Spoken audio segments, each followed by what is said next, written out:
everyone to today's Page. I'm your host, Paige Kornblue, and here we jump into news, politics, lifestyle, sports, and travel, highlighting interesting people and places. And today we're tackling travel and hospitality.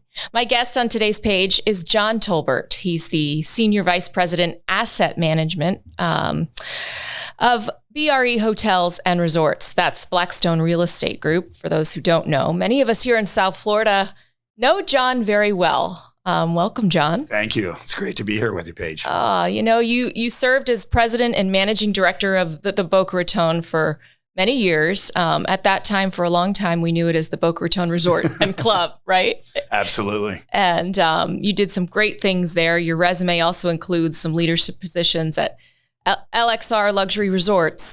It's a long list here. The London NYC, the London West Hollywood Hotel and Resort, couple Marriotts in Hawaii. You're the chairman of the Revelation Consultancy. That's a real estate advisory group that services Fortune 500 clients. A member of many boards, Cultural Council of Palm Beach County, Tourism Development Council of Palm Beach County, the Historical Society, Lodging Association, Boca Raton Bowl, Chamber, and Lynn University. You advise FAU Business School. No wonder you are a man on the move. It's fabulous. It's really been an honor, and Boca Raton is such a fabulous place. And when you think about Palm Beach County and the power of Palm Beach County, it's just great to be part of this community. It's such an important element of being involved and hopefully giving forward. And when you say that, you travel the world. And when you talk about Palm Beach County, you obviously know it, you love it.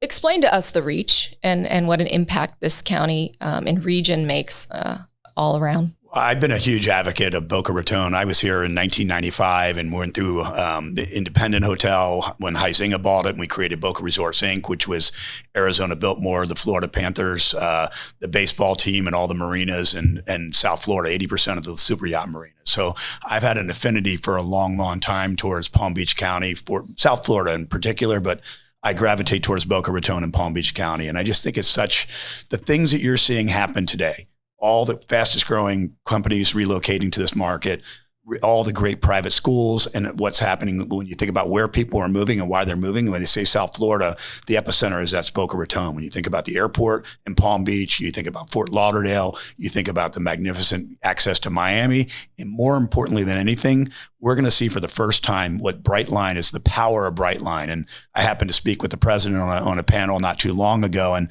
I said, you're really not in the transportation business. You're in the entertainment and really tech business. And if you think about what they're doing with their model, how they're relocating corporate headquarters to their amazing locations in Miami, now Aventura, Fort Lauderdale, Boca Raton within months, and Palm Beach, and then ultimately Orlando. And I think there's so many this market is finally coming to fruition and getting its own. And then we're about to celebrate the 100th anniversary or century of Boca Raton here in 25. So more excitement. I'm one of those people that don't look at today and yesterday. I look at today and tomorrow, and I couldn't be more excited for Boca Raton and Palm Beach County. Growing up here, I was born and raised, but I remember when I'd be on vacation and people would say, my grandparents live there. And I'm like, well, yeah, but there's tons of schools and tons of young people. And especially so now. I mean, I can tell you as the VP of Sales and Marketing for the Boca Resort at the time, the Boca Raton Resort and Club, now the Boca Raton, so many of our clients from the Northeast, the financial markets, they all came here and had to visit their grandparents before Boca turned into the vibrancy it is in overall South Florida. And they would be like, I had to go down and miss all my friends for Easter and so forth. And it's just finally amazing over the last decade and looking forward what the power of this market and all the culmination of talent, curiosity, youth, energy, and the respect for the past and looking all forward. It's just amazing. Where do you love to travel? Before we get into nuts and bolts on the business side, where does John Tolbert like to go personally? Oh my goodness. This is really going to sound like a cop out, but where I am at any moment is usually where I want to be. But with that said, and even, I was fortunate enough to be based in Hawaii early in my career, Knoxville, Nashville, Caribbean, Puerto Rico, particularly Hawaii. But I love St. Bart's. I love Anguilla.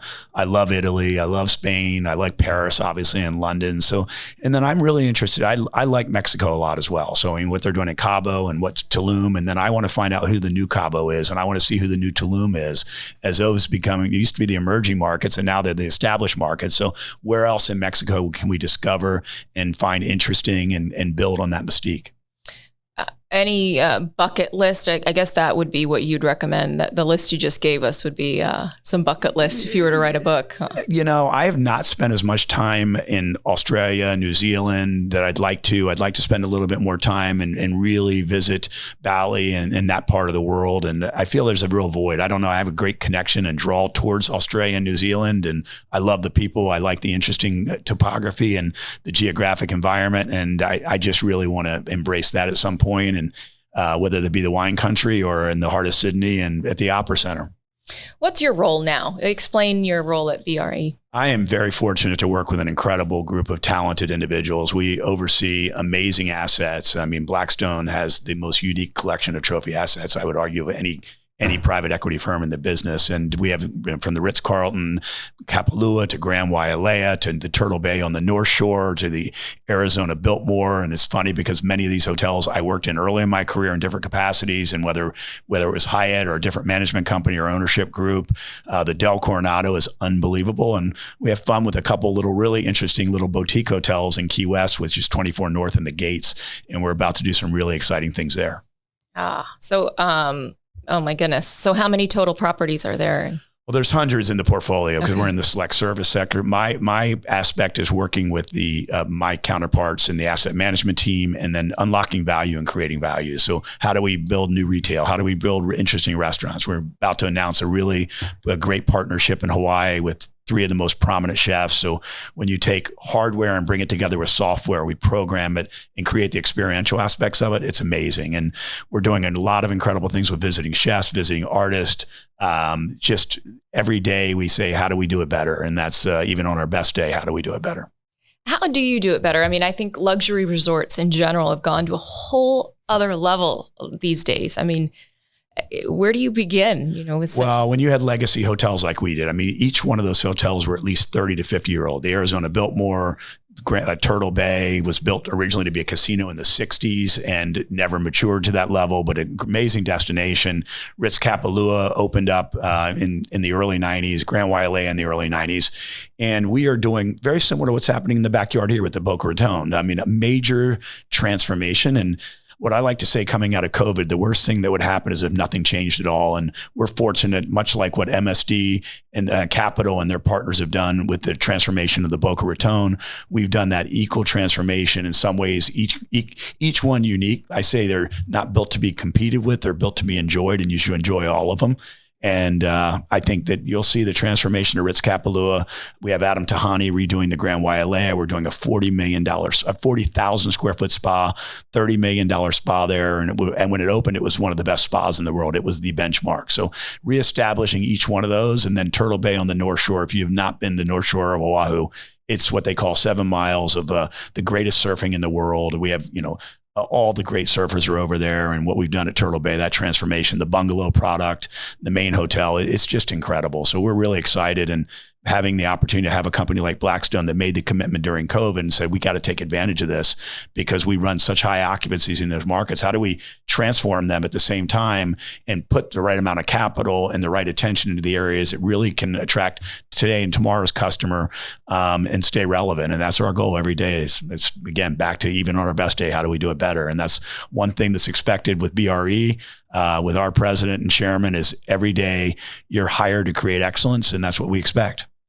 How was COVID for you and your team, and the hospitality industry from your perspective? I was here at the Boca Raton Resort and Club at the time, and I will tell you, it was probably one of the, as horrible as it was probably the most eye-opening experience. I happened to serve on the governor's board of reopening the state. I worked with the county very closely, what Verdina and her team did. And then of course with Scott Singer and the mayor and what we did. And as you know, the state of Florida supersedes a county. A county, if they have higher aspirations, if they have higher elements of restrictions or governance, you have to apply. And then of course the city. So working with them, and we were fortunate at the Boca Raton Resort and Club because it was a club. and a health club and we were stayed open predominantly during COVID. So it was really working on from day one, not having any rule book, no game plan. We created it. And I'm really proud of what the team did. And MSD was the owner at that time and really supported everything the team did there.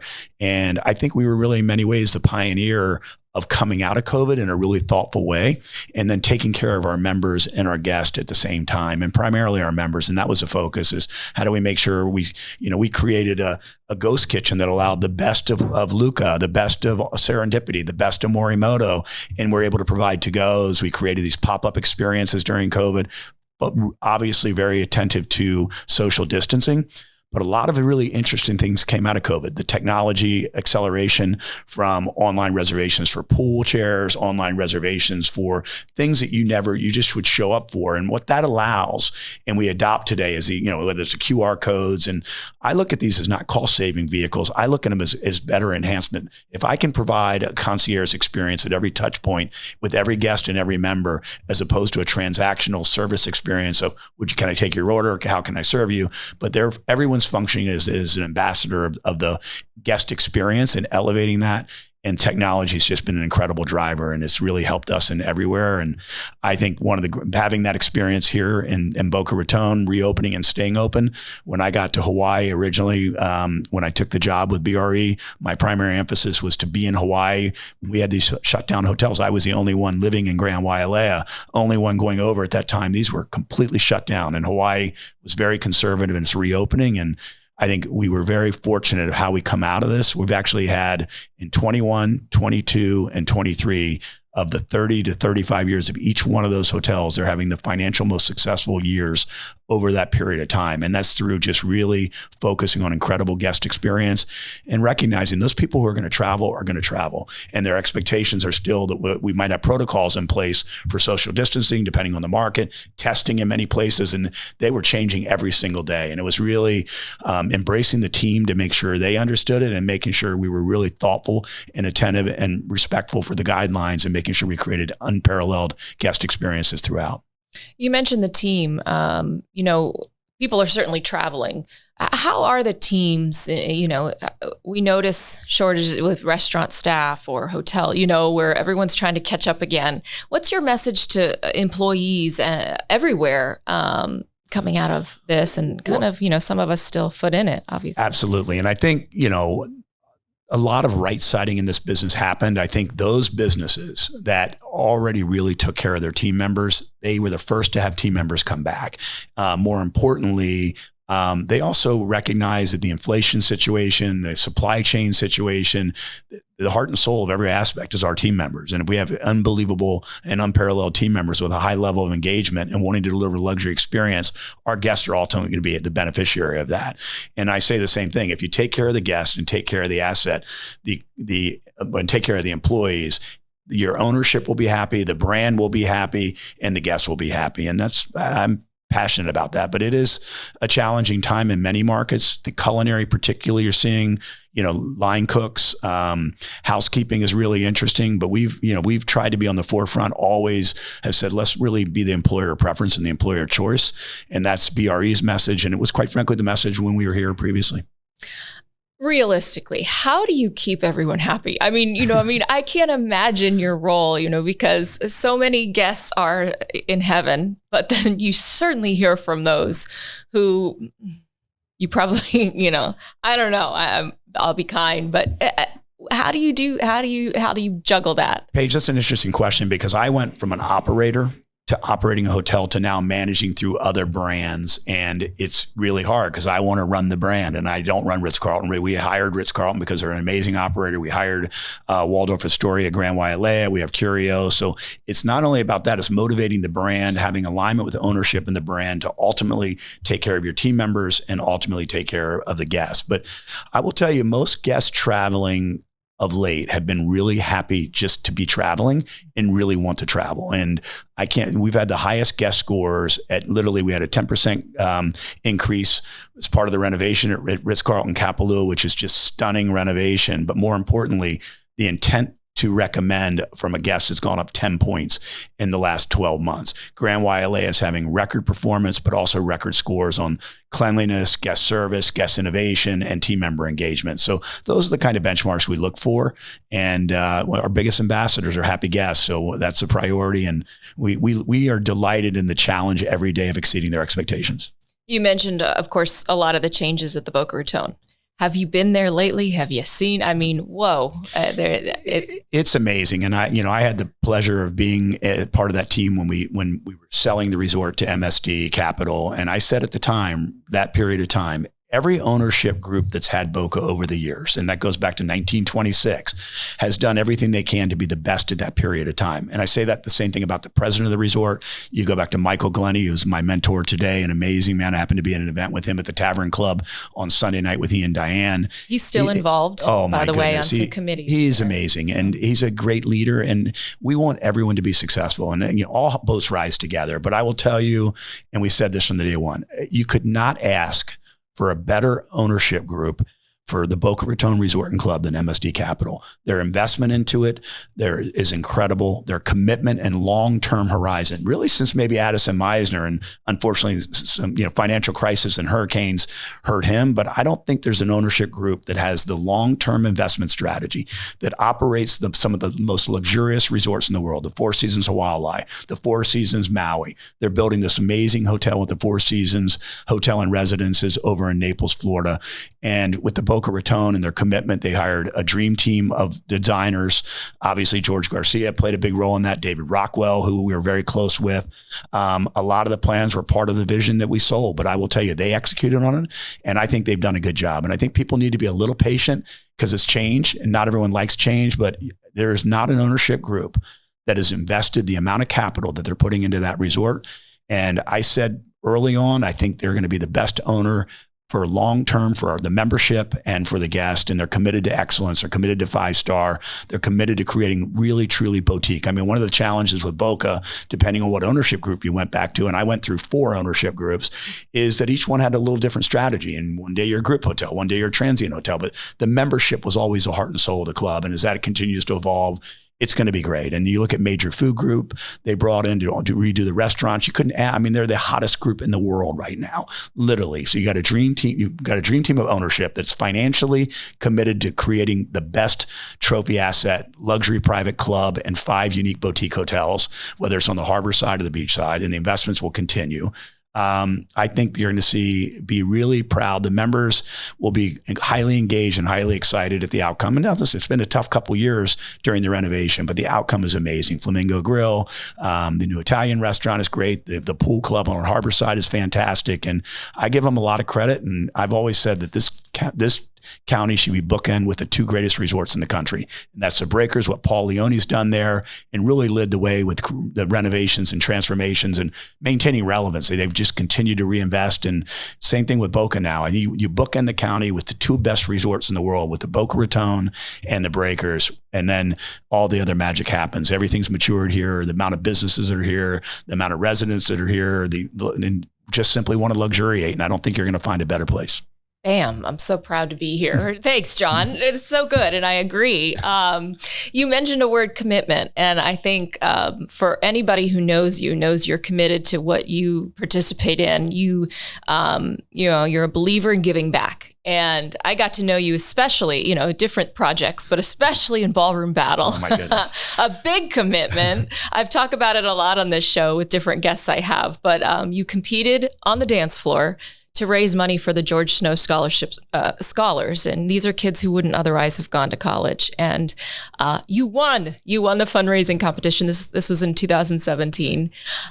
Looking back on that experience. Well, first of all, I realized where I'm not talented, and it certainly was on the dance floor. So I want to thank the Fred Astaire team, was absolutely amazing. And George Stone and the entire team at the George Stone organization are world class. And obviously we wanted to raise a lot of money, to your point. And we were fortunate to raise the highest amount at that period of time. And subsequently, Eddie Van Treese and Steve Bernstein have beat it every year. And that's the goal. We want to help them. And ironically, Men Giving Back tonight kind of evolved out of that because I was at that point, I'd already raised my amount of money. Eddie was kind of really making it very vocal. He wanted to beat my number. And I'm like, I want to help you beat my number. That's the goal here. It's not about me winning or you winning because we really want George Snow to win. And then John's talking about the next year when the next guys were trying to win in their group. And I, at that point in time, was doing the battle of the bands with the chamber. So Troy and his team. So we were fundraising, and Eddie and I created an event that was really a golf shootout, a dart shootout, a really fun.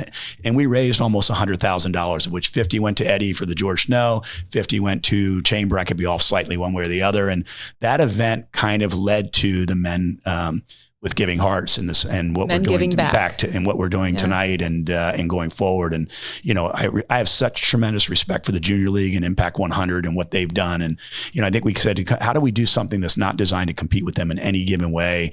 And none of us want to be on the forefront of it. It's all about the organizations we benefit. And I can tell you that board and the individuals who have joined it are truly passionate and committed. And tonight's going to be a very special night when you see the amount of money that's going to be given to these wonderful organizations that make such an impact in South Florida. So John's talking a little bit about an event we're both attending this evening. I'll be emceeing a little bit with another founder, but Men Giving Back was just, we just heard the story of kind of how it came together. And now, it's this group of guys who, you golf. I say you throw a few back, you spin a wheel to determine who, which charities of many, there's over a dozen that is going to walk away with a wonderful check, but they're all supportive. They're all winners. And it's such an awesome way. It's much more simplified than some of the women groups tend to do, which is cool. I give Eddie Ventris a lot of credit in the board. The initial executive committee was we were brainstorming on what we want here, and the bottom line was we wanted to make a tremendous impact, stay slightly below the radar individually, but come together collectively and have fun. And I think tonight's going to be a demonstration. And when you can do that and give back to all these organizations that are so important, we'd love to give everyone. And I think you're going to see, I think this year is going to be a tremendous year for us giving back to the charities in our backyard. And next year will be better and we'll build it. And, we're not looking to compete with the Impact 100. They have their unique voice and amazing, what Kathy Atkins and Cindy, and I could go on and on about the amazing team, Amy Kazma. Sure. They're amazing. And this is designed to be a little bit different and hopefully fun for everybody. And fun for you guys, especially. You don't get to do everything that the ladies do. So your turn. Lots of ups and downs, life's challenges, right? We all talk about those all the time. How do you balance it all? How do you get through some of those? I think one of the greatest things is having an unbelievable network of friends and an unbelievable colleague network that challenge you every day to be intellectual. And, I try and really, as I said, I live in today and tomorrow, and I call myself a member of the Curious class because I want to learn every single day. It was difficult during COVID. And quite frankly, it was difficult. I had such a great foundation here in Boca Raton. I had a great opportunity to join BRE and do something different and hopefully evolve my career. But being in Hawaii when it was shut down and having responsibility for thousands of employees indirectly and knowing we got to get them back to work and we really got to get the state behind us to bring it back to work. So it was challenging from that standpoint. But my friends in this community and my business colleagues here would just been incredibly supportive. And you always know you could pick up a phone and have a conversation. I could call Mike Kazma at 2 a.m. and he'd give me an hour if I ever needed any advice or mentorship. Same thing with Michael Glenny. Same thing with the organizations, whether it be the Museum of Art, what Andrea Virgin's done with the Boca Innovation Arts and Innovation Center. And I'm fortunate to be part of both of their boards and of course the chamber. And from a personal and professional standpoint, I'm very blessed. And a lot of that comes back to South Florida and particularly Boca Raton. What's your takeaway message for us? I think stay happy and stay curious, give everyone the benefit of the doubt. I think all boats rise together in this market and our future is so bright. And when Brightline opens and the Arts and Innovation Center, you're really seeing everything come together and really building a vibrant community. And nothing to take away from Palm Beach or nothing to take away from Fort Lauderdale or Miami, but Boca is really the epicenter of it all. And I think we're going to continue to see that evolve and it's going to be a really special place. And we look forward to being the ambassadors of the brand of Boca Raton. How can everyone connect with you? Listen, I'm on Instagram. I'm on LinkedIn. I love Instagram. It's one of the things that I stay curious on. I follow amazing, what I think are thought provokers and great thinkers of the future. So, but anything, anytime, I hope that people have my personal mobile. I'm available. I do everything I can to be available and to help wherever I can. What's your Instagram handle? It's JC Tolbert. Okay. And the website. Actually, it's John C. Tolbert. Pardon me. John C. Tolbert. That's all right. I know we've always got all five different things. The website for BRE and all the hotels you mentioned. Yeah, BREHotels.com. Okay. And I encourage you to enjoy all of them. They're each different and unique in their own way, but yet each provides such a special experience. And the transformation of the Arizona Biltmore may be one of the greatest in the industry. And of course, the Del Coronado, we just opened the new Shore House, which is a magnificent all suites residential component, and the restoration of that hotel, the historical component, and then all the new elements. I think it's really exciting, and you need to get out to Coronado if you haven't been there. It's where the Navy SEALs train. You see Huey, they're dropping this Navy SEALs right off the beach. You're watching this. If you feel proud of our country, you can't be more proud of watching the planes go by all day long. We would be in a session like this and literally have to stop because of the plane, the Ospreys going by and all the magnificent things. And it really makes you proud to be an American and proud to be part of the great things that we're building. Very cool. I think today's page needs to go and show everybody what all of these resorts are all about. Absolutely. So you just let me know. We can podcast from there and explain each property. How's that? Good pitch? Absolutely. Good. All right. And I'll put all these links on my website. Thank you. Of course, PaigeKornblue.com, Paige with an I, Kornblue with a K. And it'll be in the travel section of the blog there. Do follow along. My Instagram's at Paige Kornblue. And be sure to like, follow, and share this show, Today's Page. John Tolbert, thank you so much for your time. Thank you. It's a pleasure to be here, and it's great to see you again. Thank you. You too. And we'll figure out where in the world is John Tolbert. We'll find you. Perfect. Thank you. Thank you. Until next time, everybody. Cheers.